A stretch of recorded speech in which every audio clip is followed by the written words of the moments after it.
with Eileen Anderson of Eileen and Dogs blog, well known in the dog training community. And I wanted to take the opportunity today to talk to Eileen about some of her current projects that she's got along with her blog. And one of her projects has been the creation of a fabulous resource, a book called Remember Me. And Eileen, do you have a copy of that book to show folks? I do.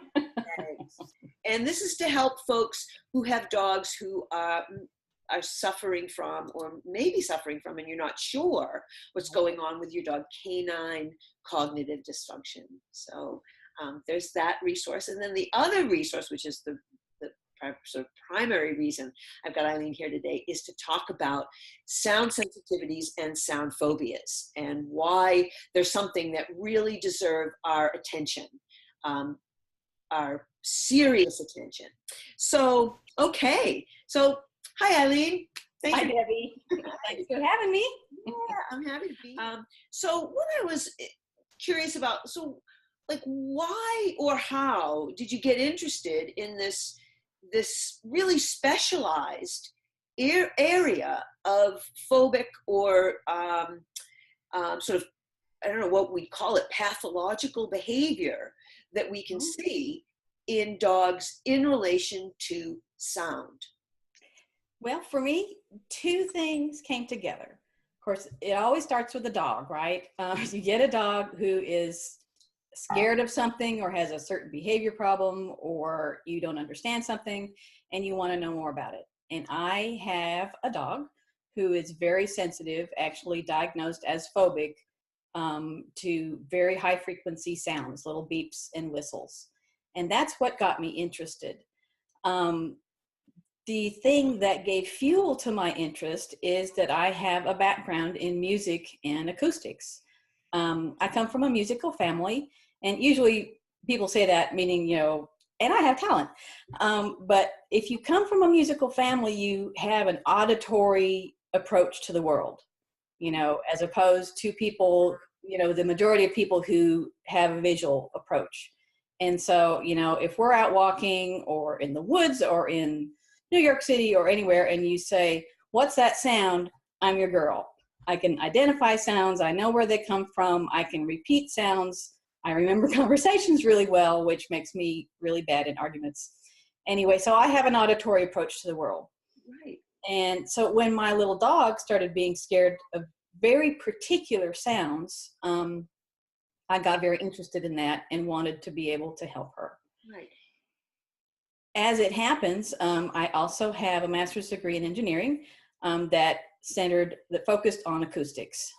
So I have not a PhD worth of the math. The math of acoustics is really, really gnarly, but I do have a basic understanding of acoustics, more than basic, and have published on that and have a knowledge of the tools that you can use to create and analyze sounds. Right.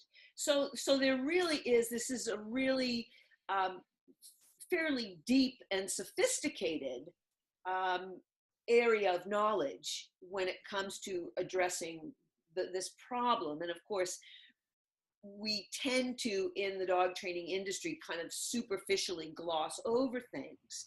Mm-hmm. You know, in some ways it's just to make it easier for people, which is fair enough. We were trying to make it accessible and easy for folks. But I think what you're saying, or what I'm hearing, is that it's really important for us to understand that there's a lot below the surface, that when we are sort of out there trying to treat our dogs with sound sensitivities, that the more we understand what's going on below the surface, the more likely we're going to be able to help them. And you mentioned, and this is kind of you mentioned high-pitched sounds being a specific problem for your dog, which is probably true for many of us so if I'm correct, some of those high-pitched sounds are things like whistles, smoke detectors, would that be A little warning beep when the battery is going low. I mean, absolutely, the actual smoke detector will flatten a lot of dogs who are not even that afraid of sounds. But that little warning chirping noise that they do when the battery goes low. I have known 3 dogs, and I mean, I'm not a professional trainer. I have not known dozens or hundreds of dogs, but say out of the 20 dogs in my life, I've known 3 who were absolutely flattened by that little tiny chirping noise. right? Petrified of it. And why is that, or is that particular sound challenging for us to address? Is it particularly? It is. All sounds are challenging in different ways. The challenging thing about these high frequency beeps and whistles is that, okay, when we do desensitization, you know, when we want to expose a dog to something scary, but we do it in a very diluted way. You know, if a dog is scared of guys with beards, we start with the guy with the beard 200 feet away or 200 yards or at a whatever distance the dog is going to go, oh, there's a guy, I don't care. So naturally, when we think of sound, the analog is, well, we'll make it quieter. And that can be a valid way to do things, but not usually with these high frequency sounds because they're quiet already. My dog will absolutely be petrified if she hears that little chirp from, you know, 3 rooms away in the other room. It's already scary. This is not scientifically backed, but it is backed by one vet behaviorist who I've talked to. Dogs are not as good as we are at locating sounds. So she said, and I have perceived that when they don't know where it's coming from, that's part of the scariness. So making it quieter does not address that problem. And they're already scared of it when it's quiet anyway. Right, right. So given that that is a problem, so what do we do? I mean, how can we help it? And well, let's just cut to the chase. What have you done to help us? Okay, what I have done is I have studied other ways to change these sounds besides the volume. Now, volume is very basic. You know, all of us can do that on our phones and our equipment. But, you know, now that there's more sophisticated equipment out there, you know, even for lay people, but certainly for engineering types, you can do other stuff to the sound that will change it to get it out of the scary range for the dog. So one obvious way is pitch. You know, we've got a little high squeaky beep up here. If we slow it down to here, all of a sudden it may not be scary anymore. And so knowing what you know about desensitization, if we have a non-scary thing here and we have a scary thing up here, then what do we do? Right, you'll gradually change it. Right. And create, you know, artificial sound, not artificial, digital sounds that go from one to the other. And since most of these, so many of them are digital sounds anyway, we don't have the problem of them not being high fidelity enough if we play recordings. You know, if a dog is scared of a beep that comes out of an iPhone, well, an iPhone is a great tool to generate the beep and the unscary versions of it as well. Great, great. So how do we do it? I mean, how do I get this done? How can I make this happen? I don't have a background in this. I don't know how to change the frequency or pitches.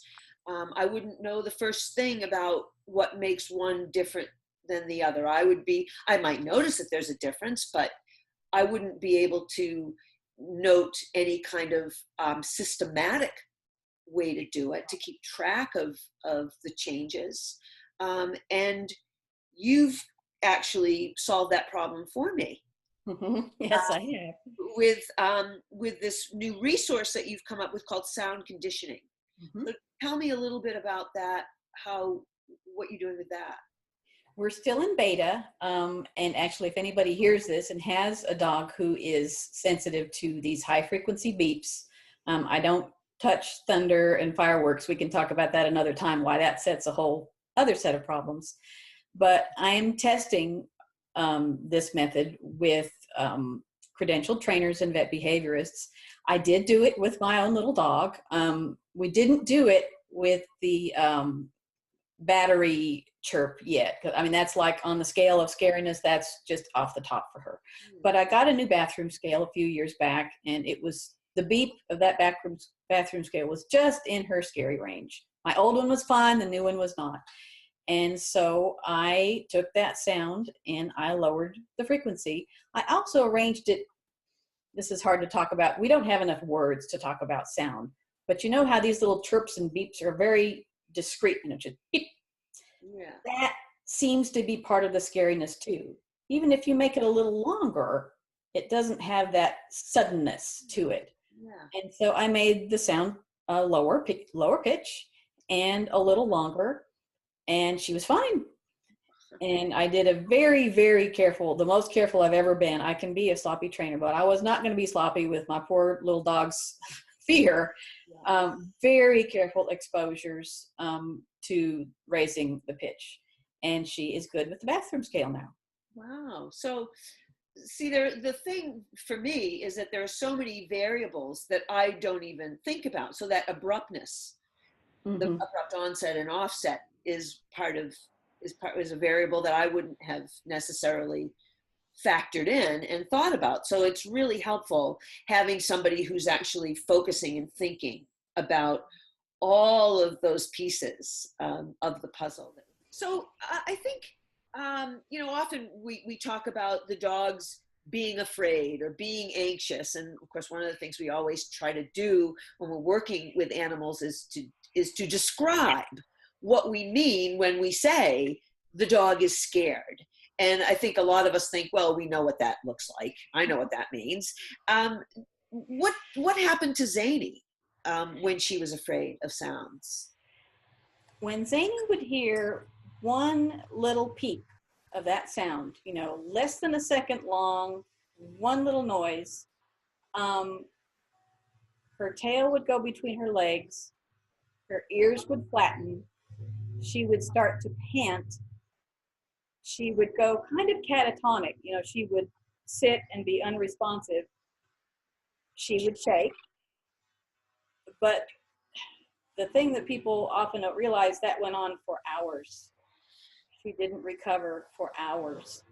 And that's what Dr. Overall is talking about when she says medical emergency, because she would be unresponsive for hours and, certainly not responsive to food, not responsive to comfort.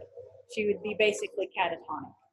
And I could hope, in 6 or 8 hours later, she would start to respond. The next day she would feel a little better, but that's from one tiny, short sound. That is tragic.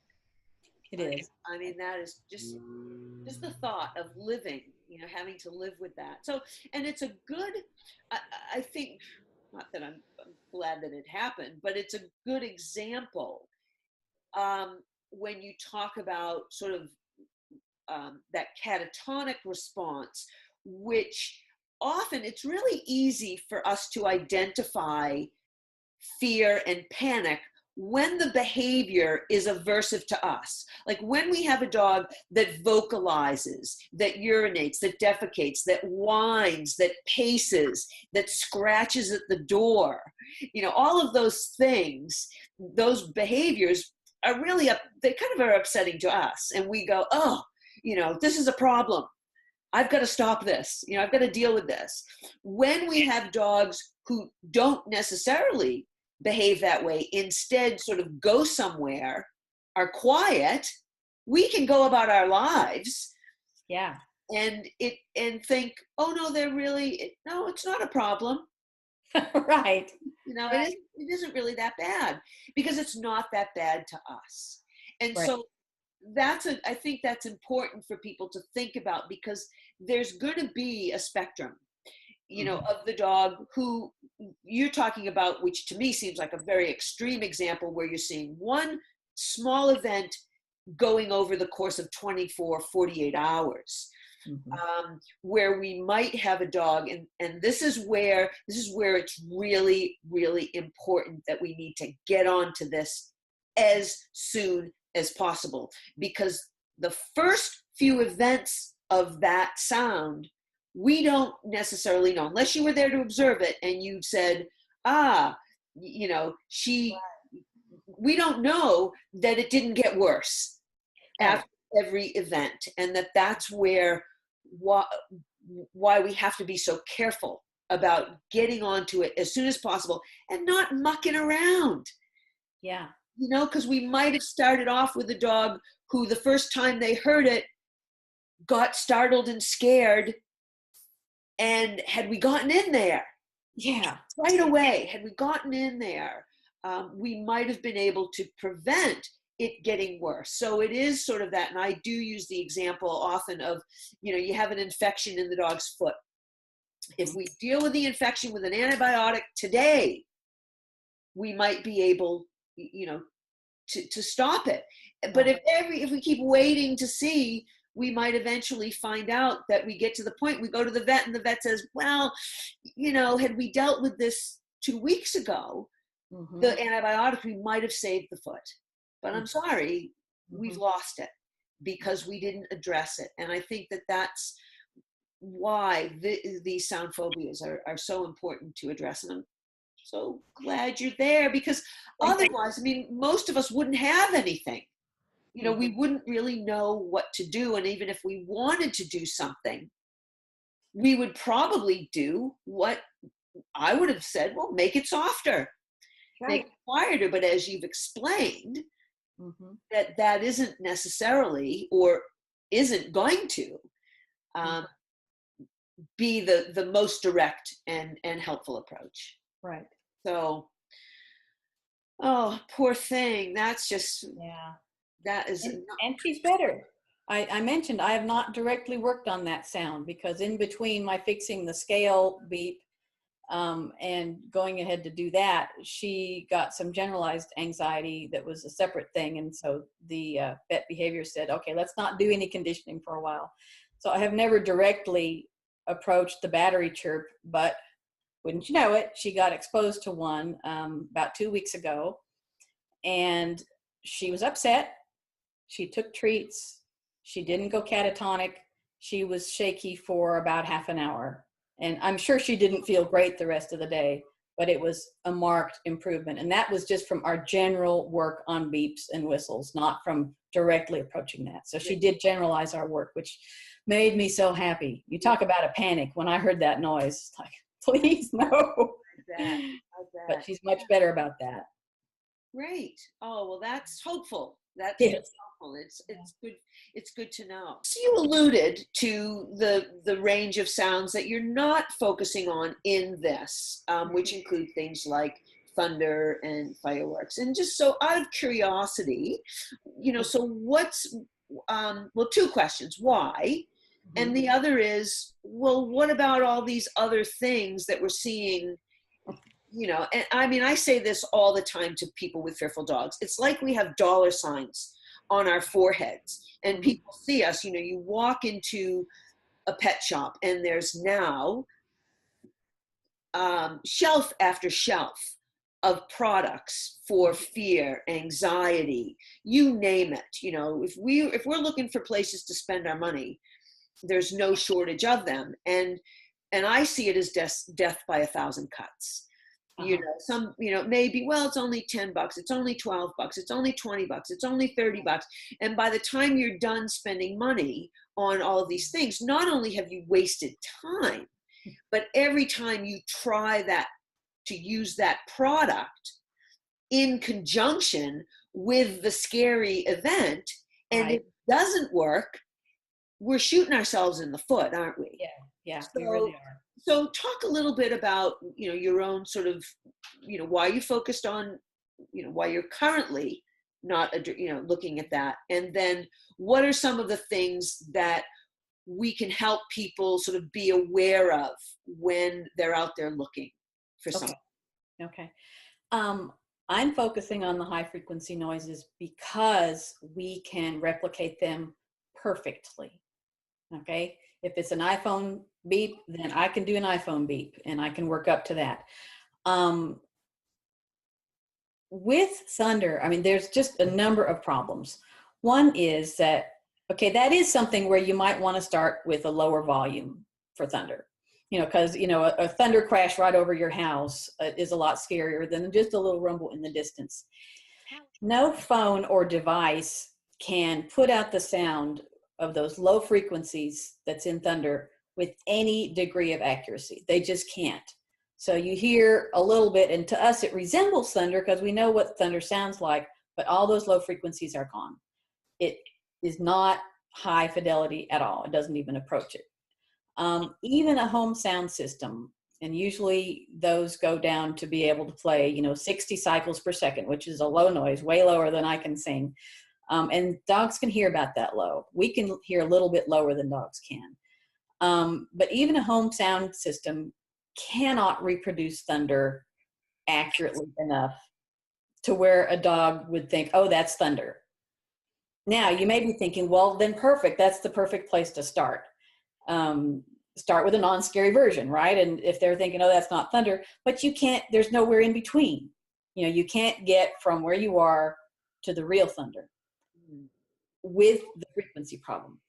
The other problem, one of several others, is that thunder is a chaotic noise. It doesn't ever sound the same. And so comparing one little beep that's always the same pitch, always the same length, and the billions of ways that thunder can sound, there's just no comparison. You cannot condition to thunder in general. You could condition to maybe one thunderclap, and then the dog might be okay with that one thunderclap, but you don't have a way to generalize. If we can't really condition a dog to a particular thunder, since I love that you called it chaotic. I'd never heard that, but it really does. It's a chaotic sound. I like that. Then why do we have dogs that are out there? I mean, I could say I've had dogs who were initially upset during a thunderstorm, and then every time there's a thunderclap, I throw them chicken, or fireworks even. Another one I'm imagining. Would you call those a chaotic sound as well? Fireworks or? Yes, chaotic in a different way. They're a little more predictable. You can learn the types, but yeah, they're pretty chaotic too. Yeah. So, and so if we say, well, we can't, but aren't we? If I have a dog who after, some time does learn to attend to me after hearing this noise, what's up with that? Okay. First of all, I'm on record. I have a blog out there that's called "What Happened to Summer's Thunderphobia." So I have one of those dogs. She's not with me anymore, but phobia was probably strong on her part. She was not clinically diagnosed, but she was very scared of thunder. She would hide under the table and shake. I improved her life with counter conditioning. With real life thunder, you could call it in situ thunder, not a recording. You don't have any control of when it comes, how loud it is. But if you're consistent and you throw the chicken, as you say, for us it was spray cheese,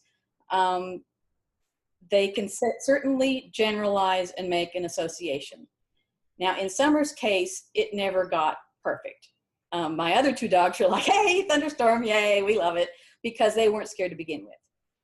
So we can improve it, but you're always playing the odds. I don't know what percentage of dogs would respond well to that, and I don't know what percentage of dogs would respond well to hearing a recording of thunder and being able to generalize that, but it's not high enough. Right. It's not high enough for us to say, hey, we've fixed a thunder problem.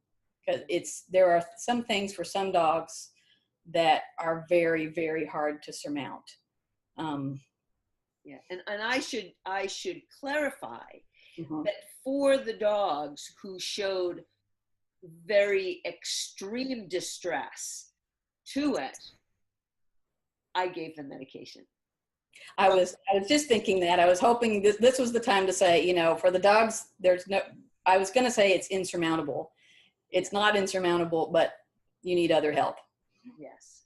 So meds, definitely, for me, it was a no-brainer. I mean, I didn't have to sit there and watch a dog who might not even want to eat the food because they were so distressed.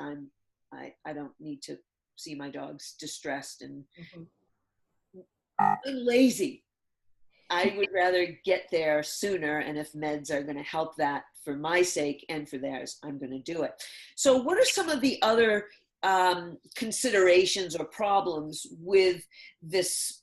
I mean, the market seems to just be deluged with Right. recordings of sounds for us to desensitize and counter condition. What's your take on those? Um, there are two types. There's a lot of types, but for thunder, there's some apps that include a thunder sound that you can use. Usually, for starters, it's too long. We need a discrete sound to be followed by a certain amount of time with something fantastic. If that thunder sound on the app is 10 seconds long, that's a chain of sounds. It's a combination. It's the chaos I was talking about. Is the dog going to memorize that and recognize it next time? They can. But in my opinion, and according to what I've read in the scholarly resources about optimal conditioning, that sound is too long. Mm. Okay, that's one problem. And again, some dogs are going to do okay. Some dogs, are amenable to this. They weren't very scared to begin with or whatever. They're going to do okay. But the odds are not on your side if your sound is that long. The other kind is that there are CDs, usually people still sell, that will have 20 minutes of thunder or 30 minutes. And I mean, knowing what you do about counter conditioning, that's hopeless. However, those are good for habituation. Mm. If you have puppies or dogs who are not scared of thunder, and you do the whole thing and play that in the background while life is going on, you can get habituation. And that's a good thing. Yeah. But they should not advertise those, 20 minutes of thunder for a dog who's already scared of thunder. I mean, that just is not going to end well. Right.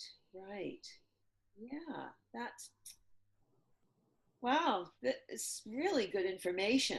I'm because it is such a I always think about Dr. Karen Overall's quote that sound phobias are, she considers them medical emergencies, and and this is really driving the point home Mm-hmm. that we need to take them seriously. Now, what about I'm just thinking about some of these other products. So if somebody said, well, what else can I do? Things like masking or white noise, or what about some of those uh, avenues, to deal with it? Those are good avenues. Anything you can do, and this goes under management, you're not training the dog anything, you are protecting the dog. Anything you can do to get between the dog and that scary sound is a good thing. The problem is the frequency again. Most sound systems or white noise generators, some of them will go pretty low, but they're not going to get all the way to be able to mask that really deep thunder boom. No way. But masking doesn't mean completely blocking out. It means just jumbling it up with other sounds that hopefully aren't scary. So masking is a good thing, and I believe in it. I use it. It's great for the high frequency sounds because they're much easier to mask. And we can talk about that as a separate question if you want to. But right now I want to go on to, so there's masking. That's one way to protect your dog. The other way is just with barriers. And that is, your house is a barrier. Your house has a couple of inches of insulation between the walls and the outside.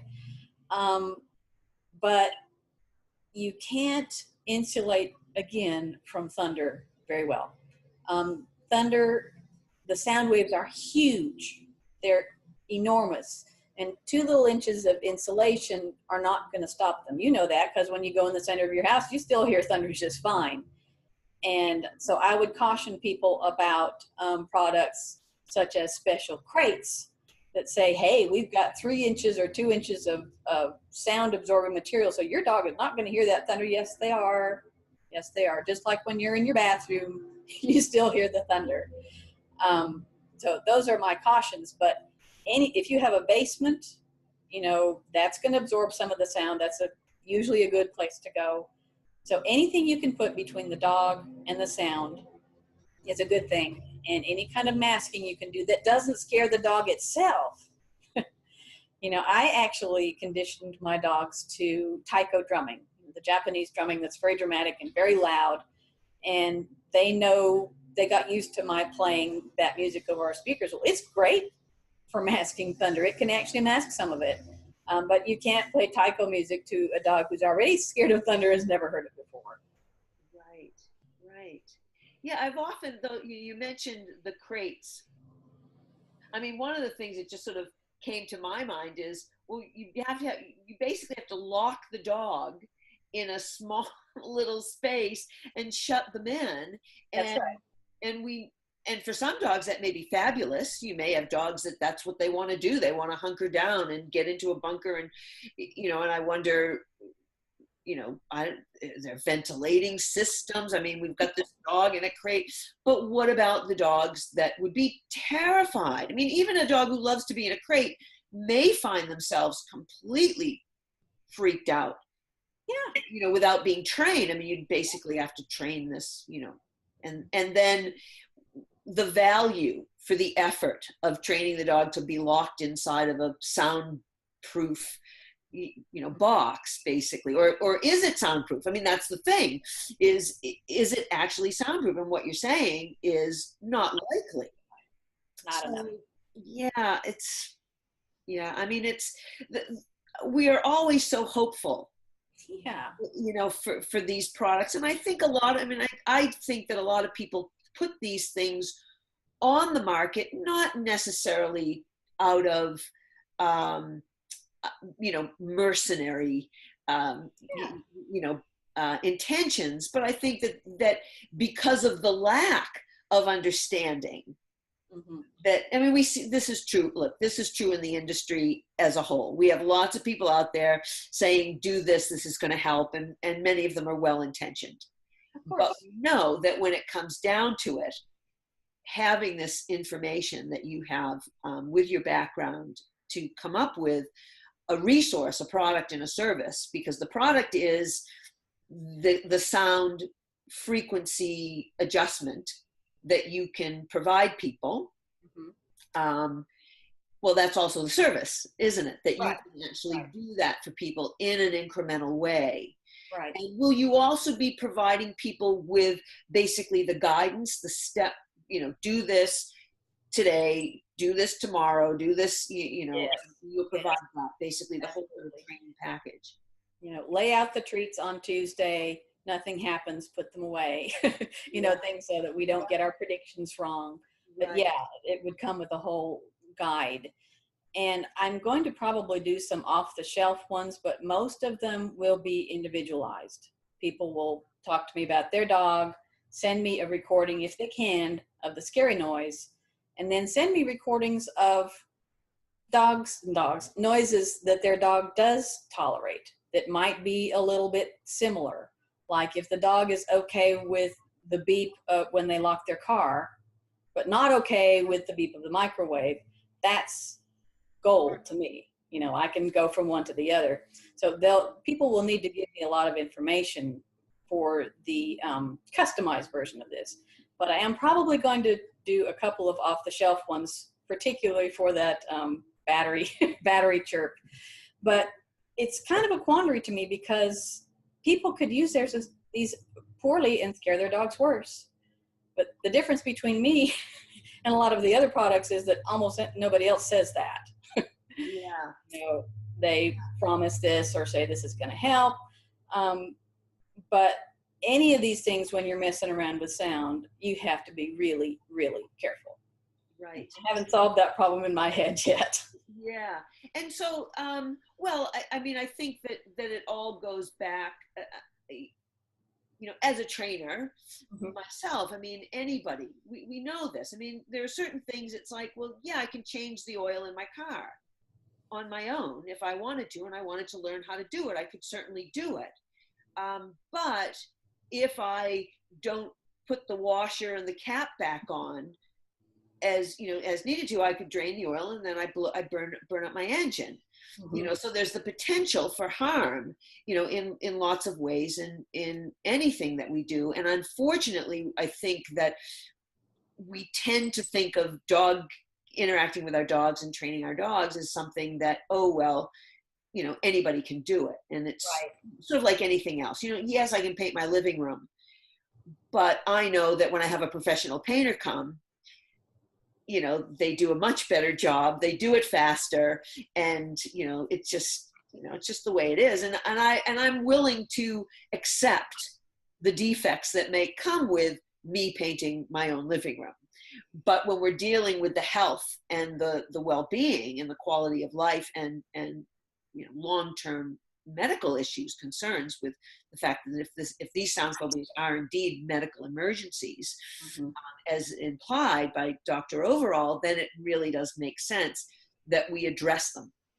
And I am not aware of anybody else out there who is sort of taken this bull by the horns the way that you have, and are going to be dealing with it. And I really am so happy and appreciative to know that's out there, because I think it will increase the chances of, we're going to increase the odds. We Yes. can't.